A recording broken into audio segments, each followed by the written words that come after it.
Let's go back a few months to a project that I built, I don't know, before Christmas last year, and I filmed it, but I just didn't put a video out on it because we were doing a lot of bathroom vanities at the time, and I didn't want to bore you with another vanity build. But this one's actually pretty cool. It's simple. It's something I think anybody can do. So if you'll bear with me, we're going to rewind and build a bathroom vanity. This is also when I was a few pounds heavier, so, you know, laugh if you want.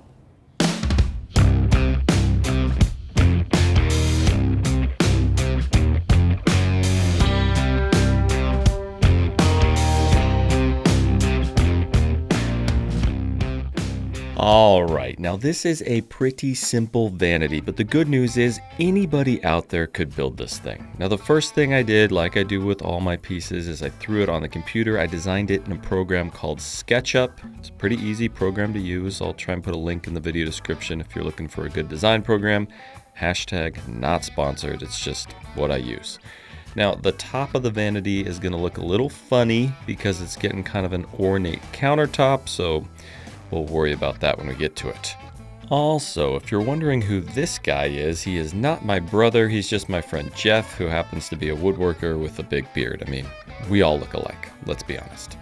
Now I'm going to be building this primarily out of plywood for my carcasses, and I got some really nice rift sawn white oak for the face frame, drawer faces, cabinet doors, all that stuff. So I start off by roughly cutting some pieces of rift sawn white oak down to length, and then I start milling them up. First by face joining them, then edge joining them, and then once I ran them all through the joiner, so I had nice flat sides on two edges, I went over to the table saw and I started cutting stuff down to a uniform width. Once I got some pieces cut to a uniform width, we were almost done with our milling process. The last step is to run it through the planer, flat side down. That's the side that I just ran through the joiner, and now they are flat and square on all four sides.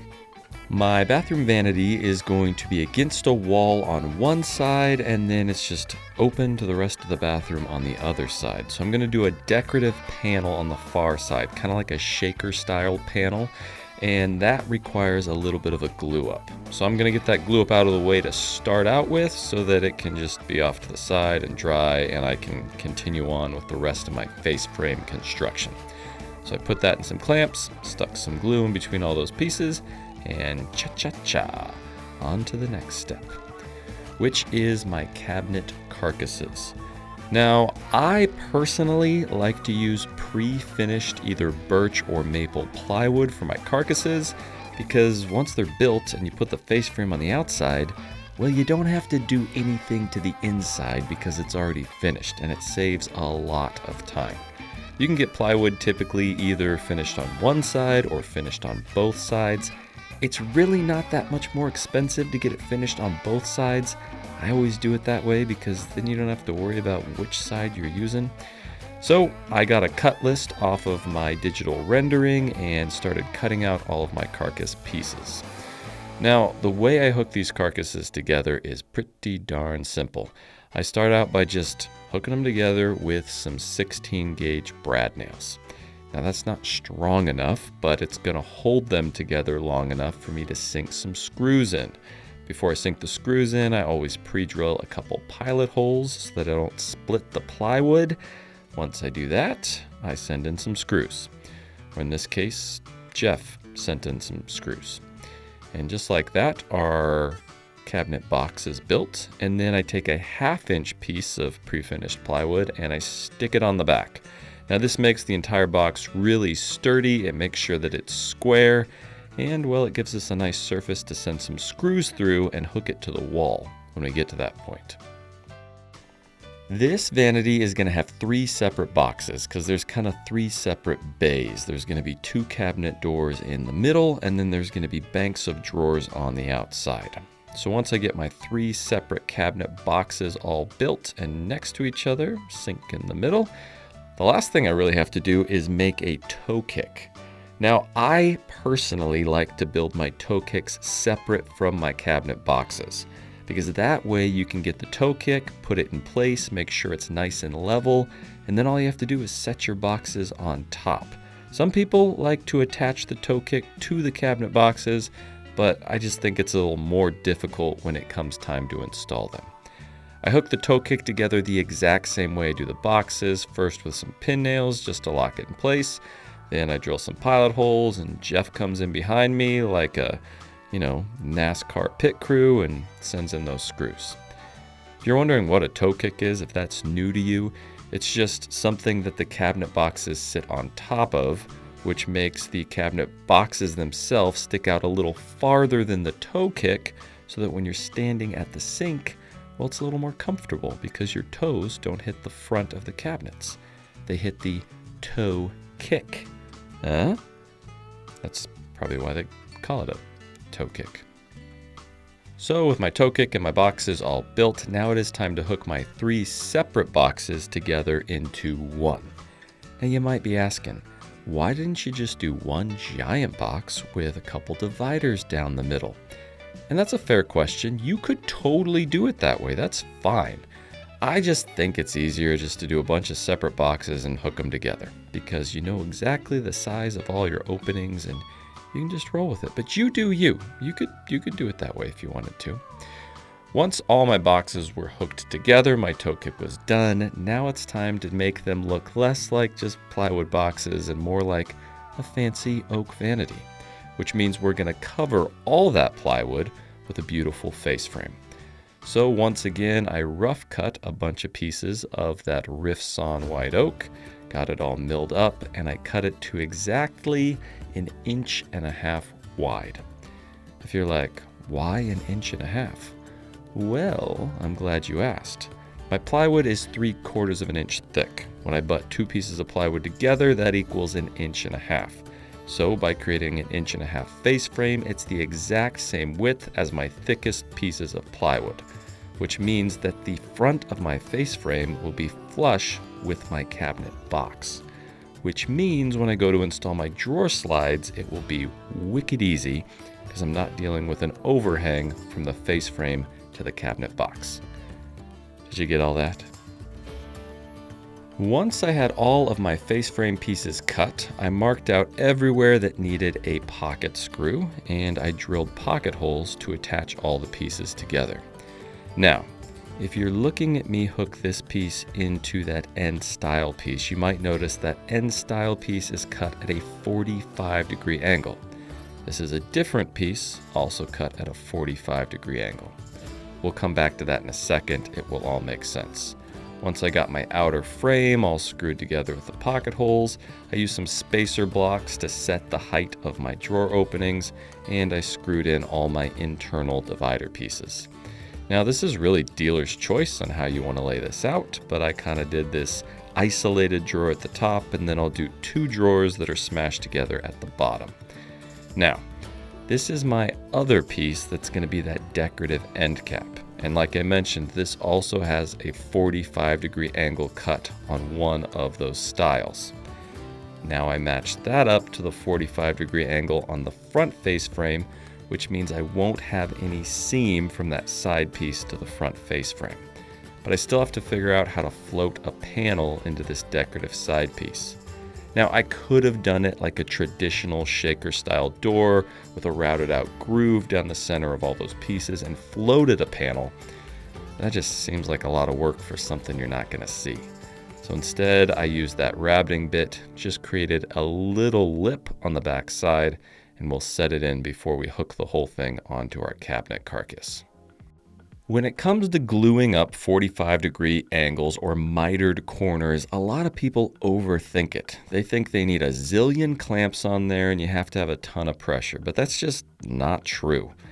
If you take the time to mill your wood properly so it comes together without any bows or curves to it, you really don't need that much pressure. In fact, the only clamps I'm going to put on this corner is 1 single piece of green tape.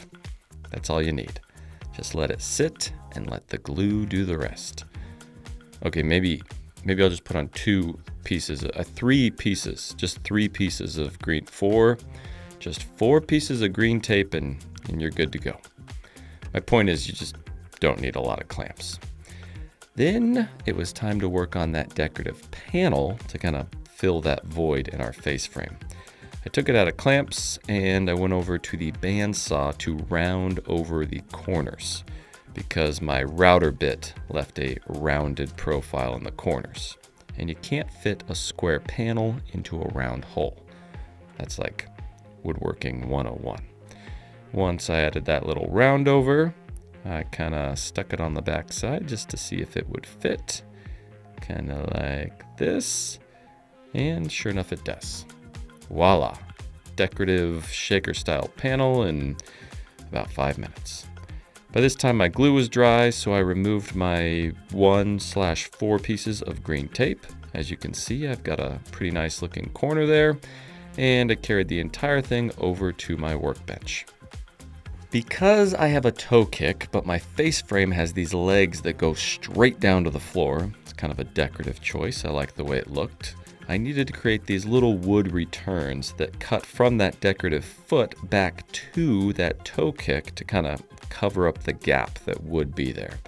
So I just cut some little scrap pieces of rift sawn white oak, used a combination of CA glue and wood glue, and I just stuck them on there like this.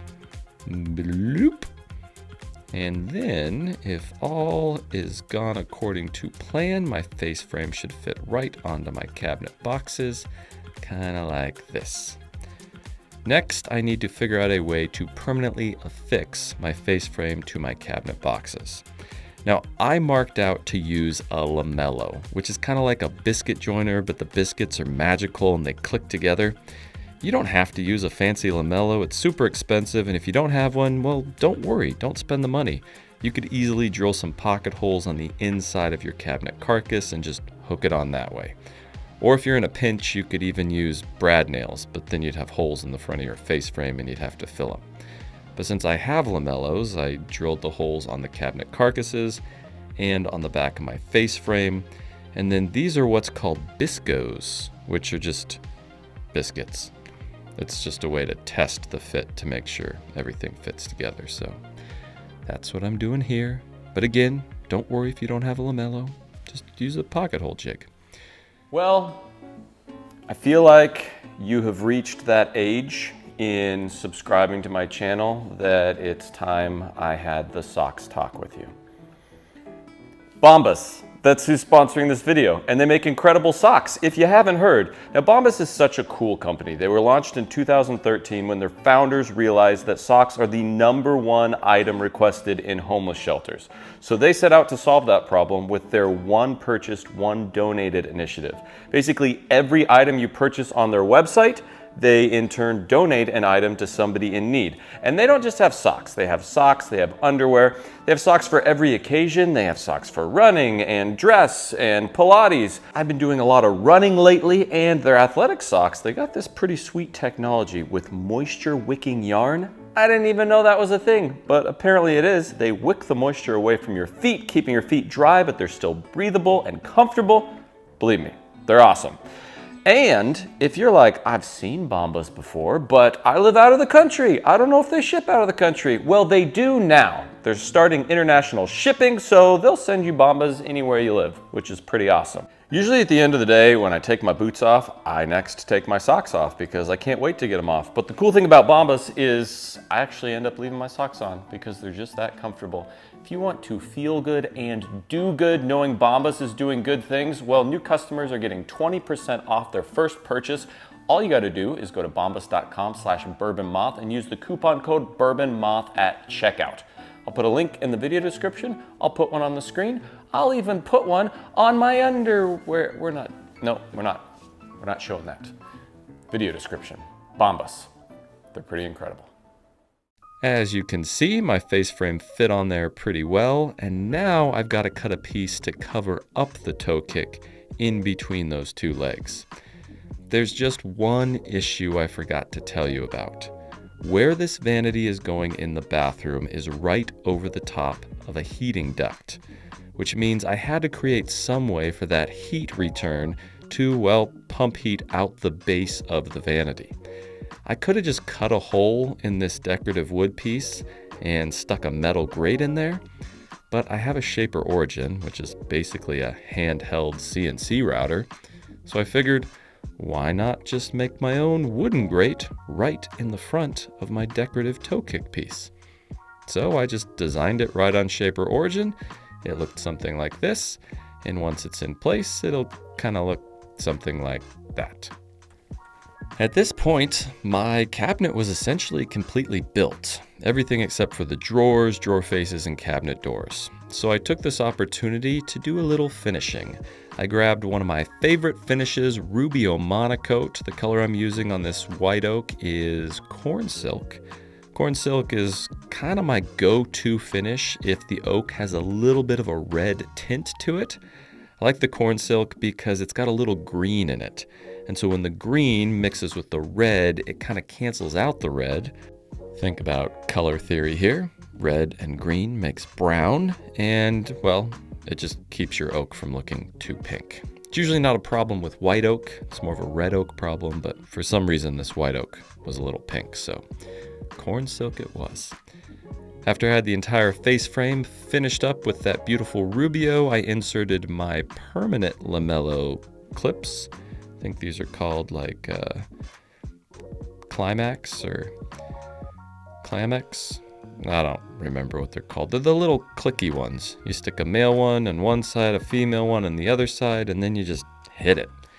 And you get this satisfying click when it all comes together. I stuck a little wood glue in between all my seams, so this will permanently affix that face frame to my cabinet boxes. Sometimes you gotta play with them a little bit to make sure they align properly. And just like that, installed. Now the lamello worked great for attaching the face frame to the front of the cabinet box, but at this point that decorative side panel is just kind of floating there. So to attach that side panel to the side of the cabinet carcass, I decided to use one of every fine woodworker's favorite tricks. I just grabbed an impact driver and some screws, and well, I just sank some screws in from the inside of the cabinet. I mean, you're not going to see in there. It's a bank of drawers. Once that was attached, I could turn my attention to my drawer faces and cabinet doors. So I grabbed a few more sticks of that Riffs on white oak. I roughly cut those to length. I went back through that whole milling process, ran it through the joiner on the face, ran it through the joiner on the edge, or the face one more time, ran it through the table saw to cut it to width, and then eventually I took it back over to the planer. But I don't remember if I actually showed the planer part, but rest assured I did it. And then, because my pieces of Riffs on white oak weren't quite wide enough for my drawer faces, I had to glue a couple together to get the thickness that I needed. So, a few drips of glue, stuck it in clamps, and well, then I had to do it again and again and again because, well, believe it or not, I had quite a few drawer faces I had to make. Plus, I had to glue up a larger piece that will eventually become the panels for my cabinet doors. So, a lot of gluing, a lot of clamping. Probably showing you guys way too much of this process. I mean, yes, okay, we get it. You glued and you clamped wood together. Let's move on. So while I was waiting for those pieces to dry, I thought this would be a great opportunity to just install all of my drawer slides. Now, because my face frame is flush with all my plywood, you can see all I had to do was just screw them right onto the sides of my carcasses and they were good to go. As for the drawers, well, I might have cheated a little bit and outsourced these to somebody else. There's a very nice lady who lives in Bend, Oregon, and she just loves making cabinet drawers.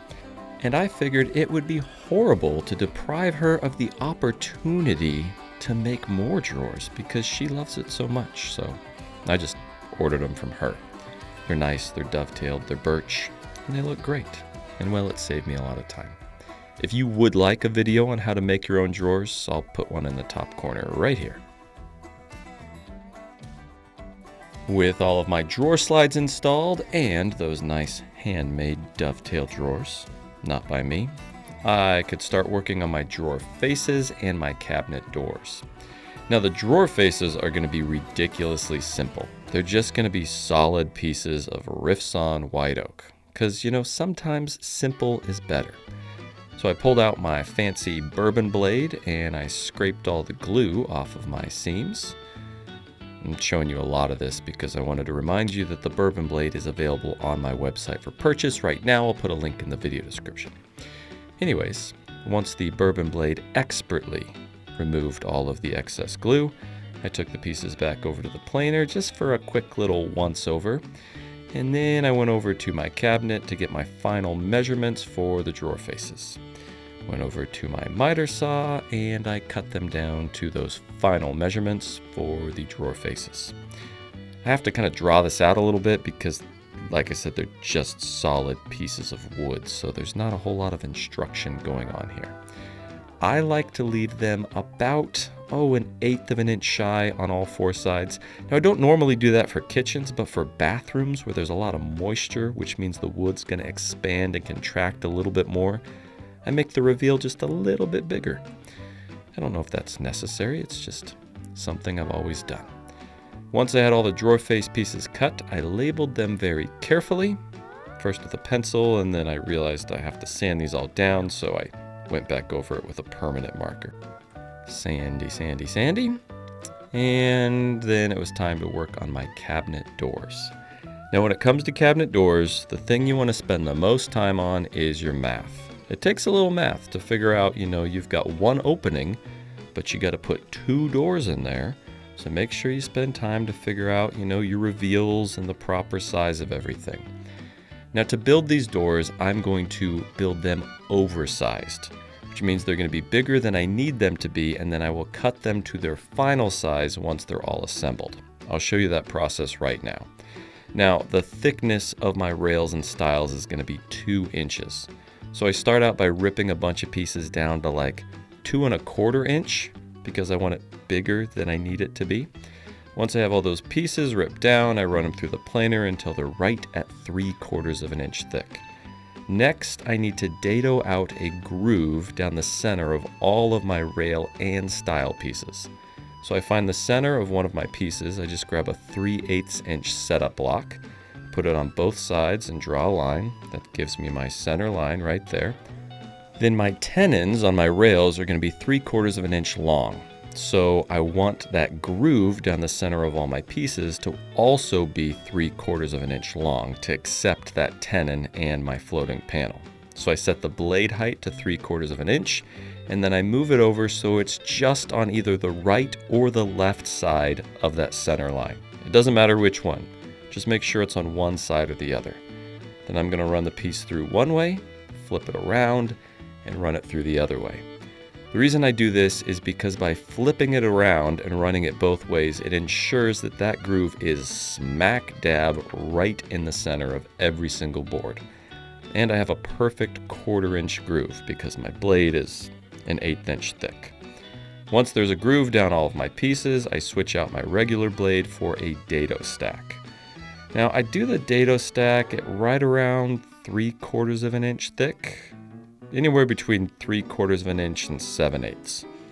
Now I know that my tenon is only 3/4 of an inch long, but I'll explain why I want my blade thicker right now. So I put this sacrificial fence over my table saw fence.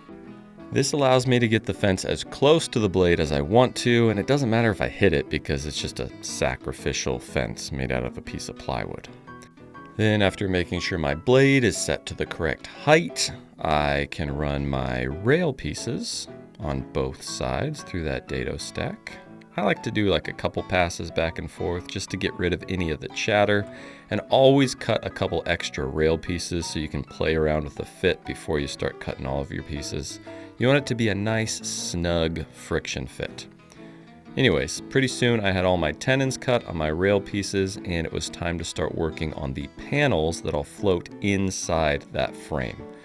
So I start by cutting it down to the right width. Now this long piece is actually going to be cut in half to create 2 panels. Once I have it cut to the correct width over on the table saw, I cut it to the perfect length over on the miter saw. There's one piece. I set up a stop once I had the size set right, and then I cut an identical second piece, kind of like this. Now those pieces are still a little too thick. I did run them through the planer to bring them down to, I think, 1/4 of an inch. Yeah, whatever I needed them to be to fit inside that central groove. Now before I assemble all of these pieces, there's a few steps that I like to do. I sand down the inside of all those frame pieces, and then I finish sand my panel. And because this is going to be a true floating panel, which means it's not going to be glued inside my frame, you do this with solid wood because you want it to be able to move around with, seasonal expansion and contraction. I want to finish that panel before I install it in the frame, because it is going to move, and if you don't pre-finish it, well, when it moves, you're going to see a nice little border of unfinished wood around the inside of the panel, so you don't want that. I also take the time to very carefully put finish on that inside edge of all of my frame pieces, because, well, it's going to be really hard to finish that inside edge once it's all glued up. So after smearing some more Rubio Monocoat corn silk on all of those pieces in all the appropriate places, it was finally time to glue them together. So I start by inserting my pre-finished panel like this, nice and tight. Then I take one of my rail pieces like this. I smear a little glue like this, and I insert it on one end like this. Now you can see that those style pieces are much longer than they need to be. That goes back to the fact that I'm building these oversized, and I will cut them to the correct size once it's all glued up. So I add the top piece with some glue, wipe off all the excess squeeze out, and then once I have it all wiped down, I clamp the entire thing together, and just like that, my cabinet door is built. Oh wait, I forgot a step. To ensure that the door is the correct size, I want to make sure that the interior dimension is exactly what I want it to be. So I create these little spacer sticks that are set at just the right height, and I make sure that those are tight on the top and bottom. That will just ensure that, I get an even reveal around the entire outside once I cut it down to the right size. It'll make sense here in just a second.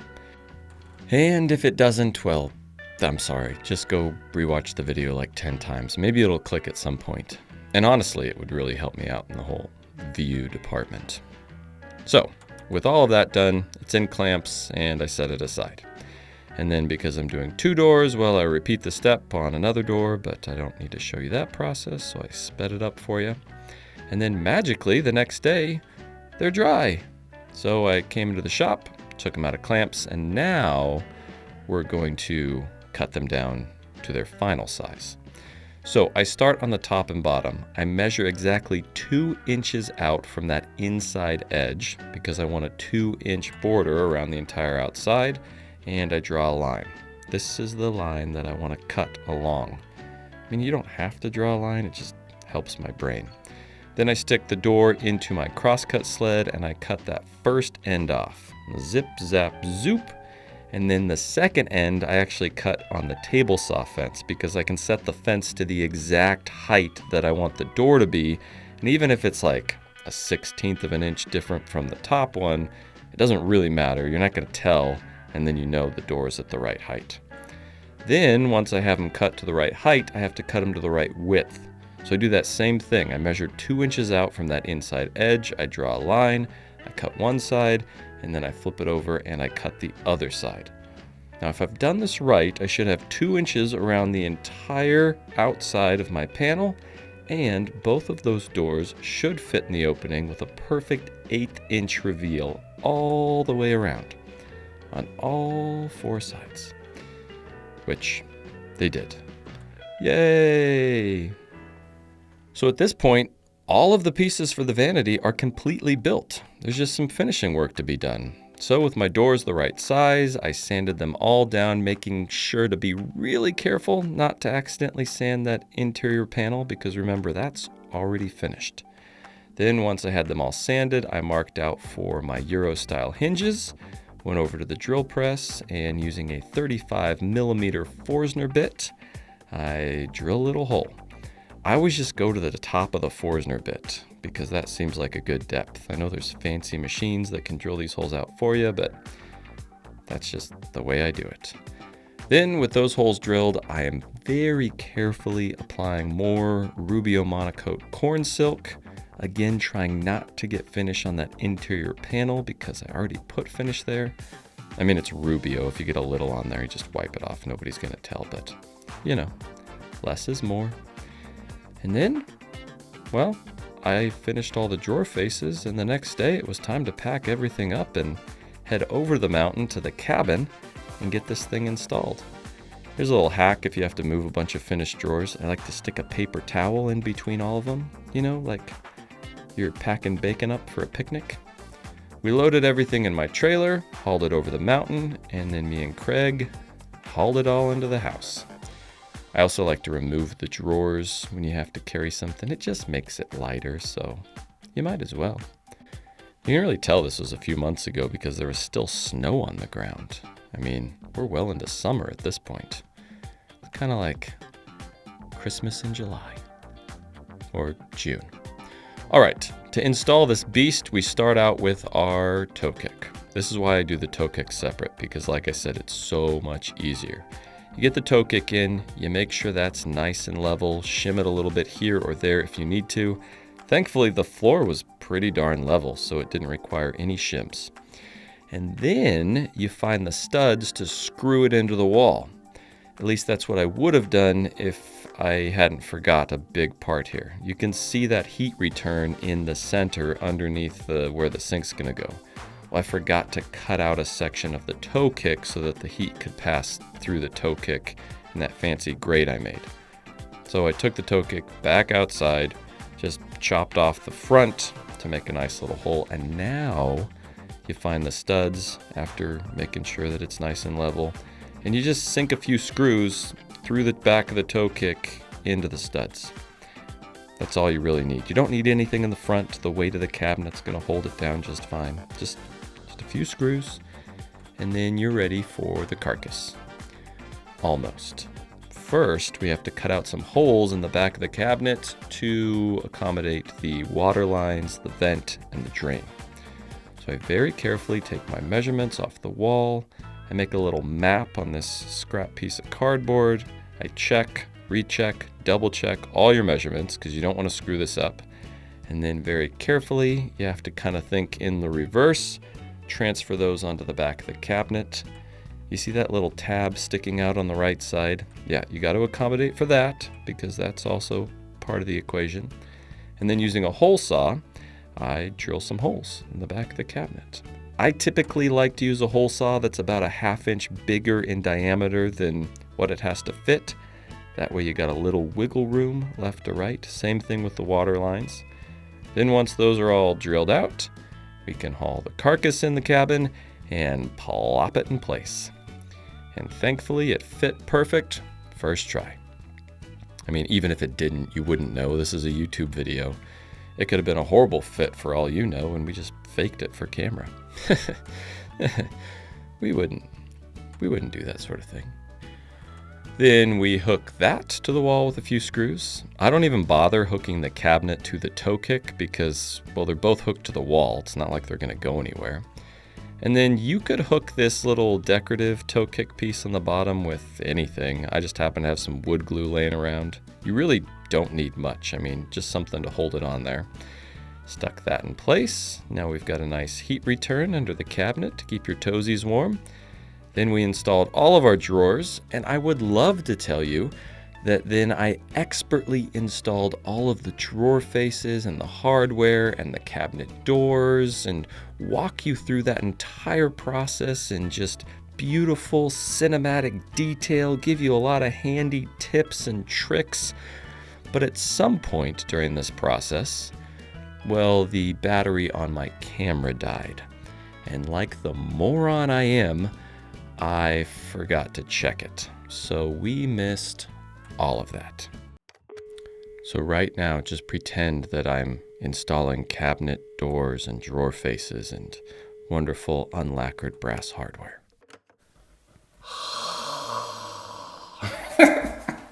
Hi. Well,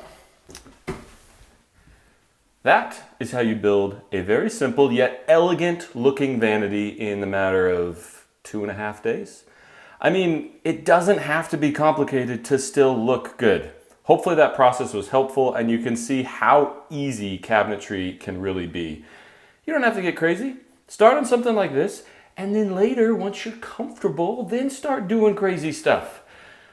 I'm still waiting for that moment for me where I start doing the crazy stuff. For now, this looks pretty good. What you should do, go check out the video description down there. There's links to Patreon, there's a link to the Bourbon blade, plans. We got all sorts of merch on the website, hats, t-shirts, all that stuff. I'm gonna get on the website and see if I can find a top for this, because it looks a little funny. Until next time. A few weeks later. But if you look in the bathroom, it looks pretty different.